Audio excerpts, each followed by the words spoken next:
Comissão de Assuntos Urbanos faz audiência pública sobre a operação urbana consorciada do Parque do Legado Olímpico.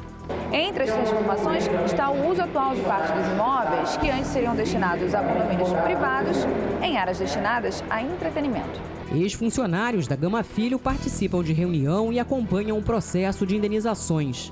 No encontro foi apresentado ainda andamento das obras do Parque Piedade. A área desapropriada é de aproximadamente 36 mil metros quadrados e foi dividida entre o Parque Piedade, obra em andamento da Prefeitura, e uma estrutura de educação, cultura e esporte executada pela FEComércio. E mais, vereadores aprovam a criação de frentes parlamentares e comissões especiais. É agora, no CRN2. Boa noite. A operação urbana consorciada do Parque do Legado Olímpico Rio 2016 foi discutida durante uma audiência pública nesta quinta-feira no Palácio Pedro Ernesto. O projeto de lei complementar pretende integrar as instalações dos Jogos Olímpicos e Paralímpicos Rio 2016 aos lotes privados do entorno, ampliando os limites de abrangência para criar no local um polo internacional de lazer, esporte e cultura. O diretor de operações da empresa Rockwood, Ricardo Acto, que vai tocar o projeto, participou da audiência. Transformar a área que é usada pelo Rock in Rio numa área de eventos, mas também atrair projetos que complementem a nossa atividade. Desde logo o parque de diversões, um resort, escritórios e, acima de tudo, o hub criativo, o antigo IBC, com mais de 75 mil metros quadrados, onde se prevê o desenvolvimento de escolas das indústrias criativas, por exemplo, e todo aquele parque ligado a essa indústria. Obviamente que uma das prioridades, tal como no Rock in Rio, é a mobilidade, e a grande diferença aqui, acho que o nosso currículo, o que fazemos em 7 dias, demonstra, é poder transformar toda a região, mais do que aqueles 7 dias, que cria todo aquele emprego, em algo permanente ao longo do ano. O secretário municipal de Esportes, Guilherme Schleder, e o de Desenvolvimento Urbano e Licenciamento, Gustavo Guerrante, também estiveram presentes. A Prefeitura vê esse parque como uma continuação do legado. A gente teve uma Olimpíada de 2016 de muito sucesso e todos aqueles espaços olímpicos estão sendo hoje aproveitados de alguma forma. A gente botou a Arena 3 para virar uma escola municipal, a Escola Isabel Salgado, onde a gente atende hoje a mais de 1.200 alunos. A gente tem a Arena 2, que vai se transformar muito em breve numa universidade. Você tem o Velódromo, que além da gente atender hoje a quase 3 mil pessoas, tendo atividades gratuitas na cidade, a gente está fazendo o Museu Olímpico, que está ficando pronto aí até meados do ano. A gente teve uma reunião técnica, nessa reunião técnica os vereadores já apontaram uma série de demandas que a gente ajustou para a audiência pública, tornando mais claro alguns dados da audiência pública, mas acho que o mais importante é mostrar aqui que a cidade vai ganhar, com esse projeto, a cidade ganha um grande projeto de uma grande atração que vai colaborar para o calendário de eventos da cidade, que a gente tem mostrado aí nos últimos anos, que vem sendo um calendário que traz de fato receitas para a cidade, traz turismo, coloca o Rio de Janeiro em evidência e sem afetar, em sua grande maioria, o adensamento, a ocupação da região. Além deles, também discutiram a proposta representantes de diversos setores da sociedade e moradores da região, como o presidente da Câmara Comunitária da Barra, Delair Dombrowski. Todos esses empreendimentos são importantes para a região e para a economia do estado do Rio, da cidade. Agora, tem que vir acompanhado de infraestrutura. Não adianta nada você transferir um potencial construtivo daqui para cá, fazer um belo empreendimento aqui e não ter infraestrutura. Você continuar com a Avenida Ayrton Senna engasgada, continuar com a Avenida das Américas engasgada, entendeu? Faltando água, já está começando a faltar água, está tendo um mar de caminhões-pipa na Barra, faltando energia, na hora de pico está faltando energia. Então tem que ter investimentos. Eu acho que o poder público existe para isso, para planejar e executar. Não pode pegar simplesmente e dando autorização para fazer empreendimento e ficar todo mundo engasgado. O projeto altera as atuais regras de uso e ocupação do solo, os parâmetros construtivos e as normas de edificação da área de abrangência da operação urbana consorciada. Entre as transformações está o uso atual de parte dos imóveis, que antes seriam destinados a condomínios privados, em áreas destinadas a entretenimento. O presidente da Comissão Permanente de Assuntos Urbanos destacou a importância do debate. A ideia é boa, o meu questionamento é de que nós já tivemos a aprovação da operação de Inhoíba, a operação de São Januário, do Vasco, e também a operação do Autódromo. E agora essa quarta operação, o que significa muito potencial construtivo emitido, e nós precisamos entender se o mercado tem capacidade de absorção disso. Para viabilizar essas mudanças, a proposta prevê a possibilidade de transferência do potencial construtivo do Parque Olímpico para outras regiões da cidade.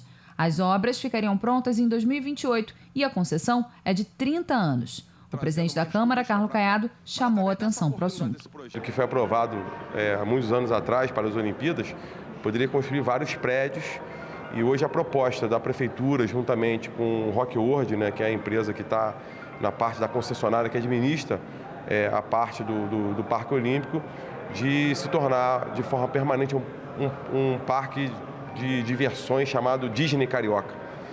E isso é muito importante para o Rio de Janeiro, a essência do turismo é o Rio, o Rock in Rio é feito naquela localidade, vários eventos são nas arenas, e a gente está aqui nesse debate mais em comum acordo na discussão com a sociedade civil, uma demonstração levando transparência para que a gente possa, a Câmara Municipal, tomar a decisão de aprovar esse projeto. A Câmara do Rio fez nesta quinta-feira uma reunião para discutir as obras do Parque Piedade e o pagamento de indenizações a ex-funcionários da Universidade Gama Filho. Parte do complexo deve ser inaugurada no segundo semestre deste ano. O objetivo era dar transparência ao andamento das obras e aos pagamentos de credores. O presidente da comissão, vereador Rafael Aloísio Freitas, recebeu representantes da Subsecretaria Municipal de Infraestrutura, da FEComércio e do escritório responsável por administrar a massa falida da Universidade Gama Filho. Muitos ex-funcionários vieram se atualizar sobre o pagamento de indenizações trabalhistas. Trabalhei lá durante 17 anos, Era uma empresa que eu dei a minha vida por ela, E de uma hora para outra ela terminou. Não deixou mais os funcionários entrar. E até hoje a gente está esperando o dinheiro sair e fica nesse empurra-empurra. Israel dedicou ainda mais tempo à universidade, 22 anos na função de auxiliar administrativo. Ele quer receber o que tem direito. Eu estava sem informação, sem nada, sem nenhuma perspectiva. Agora com a Câmara e o pessoal um advogado dando um esclarecimento, aí sim eu tenho uma expectativa de receber a minha indenização, O gerente do setor de recuperação judicial e falência do escritório responsável pela massa falida da Gama Filho explicou que 100 milhões de reais já foram recuperados para pagamentos. A gente tem à disposição um pouco mais da metade para fazer o pagamento a esses credores. São mais de 3 mil credores na classe trabalhista hoje, quase mais de 3 mil trabalhadores esperando para receber esses valores. Representantes da Subsecretaria de Infraestrutura da Prefeitura e da FEComércio apresentaram os projetos que devem ocupar o terreno onde funcionaram a Universidade Gama Filho e o Colégio Piedade.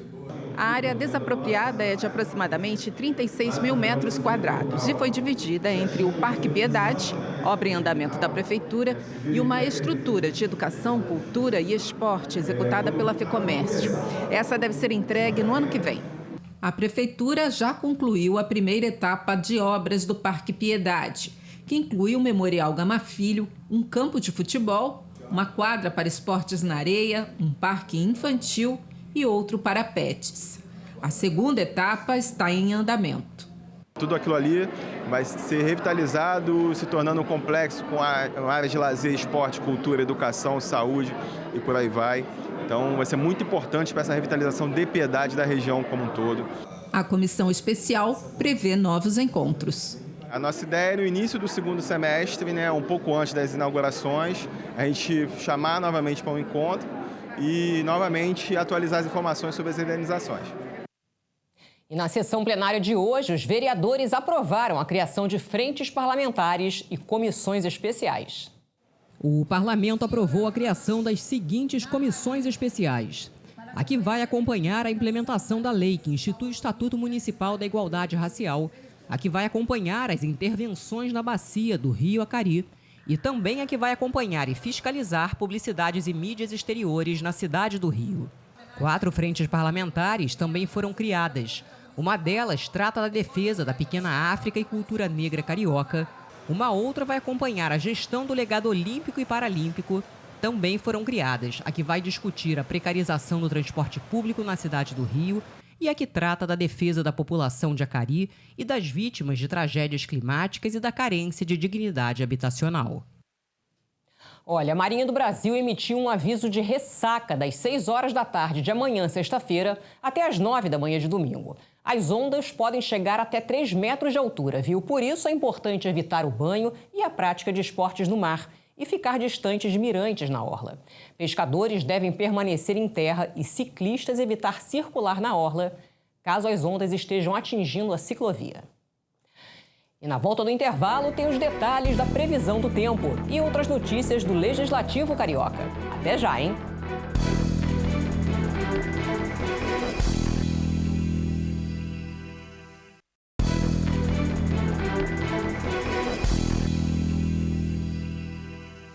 Casa nova, vida nova e mais economia. Desde que começou a mudança das instalações da Câmara Municipal para o edifício Serrador, em dezembro de 2023, o Parlamento Carioca já poupou quase 5 milhões de reais só em aluguéis. A expectativa é de que esse valor aumente ainda mais no fim do processo. A nova Casa do Legislativo Carioca é um imponente prédio clássico Art Déco e ícone da cidade do Rio. Tombado pelo patrimônio histórico 2 vezes e também pelo Instituto Rio Patrimônio da Humanidade, o edifício Serrador, que já é o endereço de muitos servidores da Câmara, se prepara para centralizar todas as atividades do parlamento. Uma mudança que impactou os cofres da Câmara Municipal, que deixou de gastar quase 5 milhões de reais em aluguéis entre 2023 e março deste ano.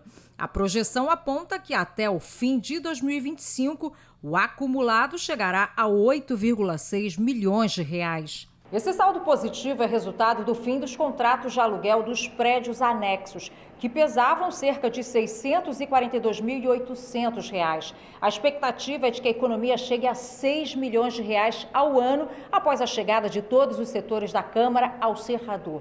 Até agora, 15 contratos de aluguel foram encerrados. E à medida em que todos os setores forem ocupando os lugares aqui na nova sede, a economia deve aumentar proporcionalmente. Hoje, todo o setor administrativo do Legislativo já está instalado aqui. São mais de 600 profissionais distribuídos em 10 andares. A economia de recursos realizada pela Câmara do Rio, não apenas no edifício Serrador, mas em toda a estrutura, já permitiu a doação de 440 milhões de reais à educação e à saúde do município no ano passado. O repasse ajudou, por exemplo, a viabilizar o Supercentro Carioca de Saúde, em Benfica, e a reforma de clínicas e hospitais. Para chegar até aqui, o parlamento adotou diversas medidas que vão além da compra do prédio. No que diz respeito à sustentabilidade, o Serrador já opera com um sistema de reuso de água que capta até 12 mil litros de água da chuva, que são direcionados para um reservatório com capacidade para 120 mil litros. Essa água, por exemplo, é usada no resfriamento do sistema de ar-condicionado. A adoção de práticas de reciclagem do edifício Serrador, com a orientação da Coordenadoria de Sustentabilidade da Câmara Municipal do Rio, gera impactos ambientais e econômicos que vão além dos números. Representa eficiência na gestão de recursos públicos e comprometimento com as metas de sustentabilidade. Trabalho que se consolida como referência de boas práticas dentro da estrutura da Câmara. O edifício recebeu pela primeira vez em 2024 a certificação Lixo Zero, que é emitida pelo Instituto Lixo Zero Brasil. O selo garante que a Câmara está cumprindo as melhores práticas de sustentabilidade e destinando corretamente os resíduos produzidos.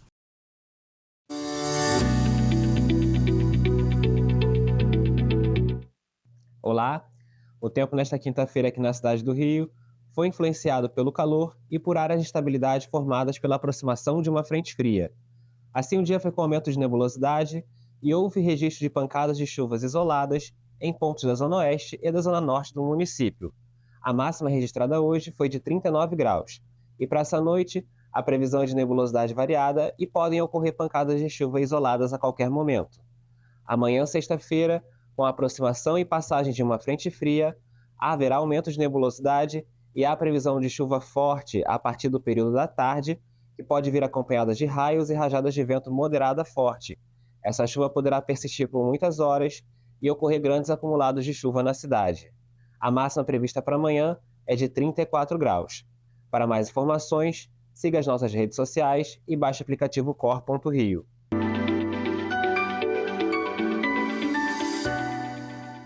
Bom, e é importante ficar atento às orientações do subsecretário de Defesa Civil Municipal, Rodrigo Gonçalves. Acompanhe o que ele disse. Se concretizando um núcleo de chuva mais forte, evite ficar em áreas alagadas. Se estiver em local seguro, permaneça nesse local. Evite deslocamentos desnecessários. Se você puder desmarcar seus compromissos por causa de uma chuva mais forte, faça isso, procure no próximo dia, né? As pessoas que moram em áreas de risco de deslizamento ou alagamento, é muito importante ficar atento, né? Se tem algum deslizamento na sua área, ficar atento se tem mais árvore, se tem árvore inclinada, se tem poste inclinado, ao menor sinal de perigo, ligue para 199 da Defesa Civil ou 193 do Corpo de Bombeiros. Olha, foi lançada nesta quinta-feira no Palácio Pedro Ernesto a Frente Parlamentar Pluripartidária em defesa do acesso universal à água. A iniciativa tem o objetivo de propor melhorias no abastecimento e promover debates sobre escassez, preservação e crise climática. A Frente Pluripartidária, criada na Câmara do Rio, pretende dar voz aos movimentos sociais e à sociedade civil que têm reclamações sobre o abastecimento e a qualidade de água. Desde 2021, a concessionária Águas do Rio é responsável pelo fornecimento de água e tratamento de esgoto de 31 municípios e também bairros do centro, zona norte e zona sul da capital, atendendo a mais de 10 milhões de pessoas. A vereadora Mônica Benício pretende reforçar a fiscalização das concessionárias que atuam na cidade e debater mais sobre o tema aqui na Câmara do Rio. O nosso olhar sobre a privatização sobre a água é muito preocupante, porque a gente não pode estar decidindo quem tem acesso ou não a uma coisa que é essencial para a sobrevivência do indivíduo na sociedade. Então, o nosso intuito com essa frente é ter articulação com os movimentos sociais e a sociedade civil para que a gente possa debater sobre esse tema sem os olhos da especulação, sem o capital ser o centro desse debate, entendendo que ele deve ser de acesso a toda a cidade, em todos os territórios, e o município tem o dever de não só fiscalizar ainda a parte da privatização, mas olhar a concessão disso, não só do seu abastecimento, mas do seu fornecimento e distribuir isso de forma igual pela cidade. Que tal começar a programar o fim de semana? É hora da Agenda Cultural. E este fim de semana tem exposição de graça no Futuros Arte e Tecnologia. A instalação Floresta Ficção, Realidades Ramificadas reflete a relação da artista britânica Christina Visi e do brasileiro Alejandro Ahmed com a natureza, em uma mescla de paisagens míticas, matérias-primas, elementos esculturais e coreográficos. Eles oferecem ao público uma jornada sensorial pelas florestas do Reino Unido e do Brasil. O Futuros Arte e Tecnologia fica na Rua 2 de Dezembro, 63, no Flamengo. A mostra vai até domingo, das 11 da manhã às 8 da noite. Depois do sucesso em São Paulo, o espetáculo Violeta Parra em 10 Cantos estreia no Teatro Glaucio Gil. A peça, em homenagem à cantora e compositora chilena, relembra a trajetória da multiartista marcada pela valorização da cultura latina e pelo combate às injustiças sociais. Violeta Parra foi a primeira artista latino-americana a ter a exposição individual no Museu do Louvre e é autora da canção Graças à la Vida. A temporada vai até o dia 25 de abril e as apresentações acontecem às quintas e sextas, às 8 da noite. O Teatro Glaucio Gil fica na Praça Cardeal Arco Verde, sem número, em Copacabana. O ingresso custa R$ 60, 30 a meia entrada. Esta era a Universidade do Folclore que Violeta sempre sonhou. Um circo como tantos outros, onde cantaram no início da carreira. Protagonizada por Sara Sintra e Felipe Maia, mãe e filho também fora do palco, por que não cantando, explora as complexas dinâmicas de aceitação, amor e preconceito. A peça acompanha a história de uma mãe lésbica que, apesar de ter enfrentado discriminação e rejeição ao se assumir, nos anos 2000, se vê reproduzindo com seu filho trans os mesmos julgamentos que sofreu no passado. A peça está em cartaz no Espaço Quirioca, na Travessa do Comércio 16, no Arco do Teles, no centro. As apresentações acontecem de quinta a sábado, às 6h30 da tarde. O ingresso custa R$ 40, 20 a meia entrada. Coloca a boca no trombone.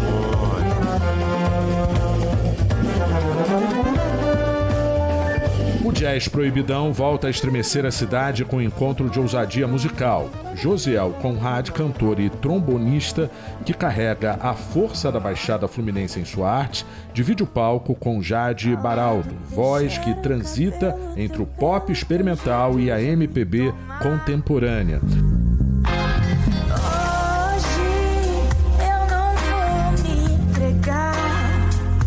Juntos, eles prometem uma apresentação arrebatadora, onde o jazz se junta ao funk.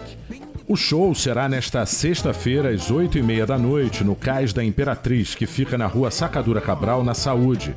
O ingresso custa R$ 20.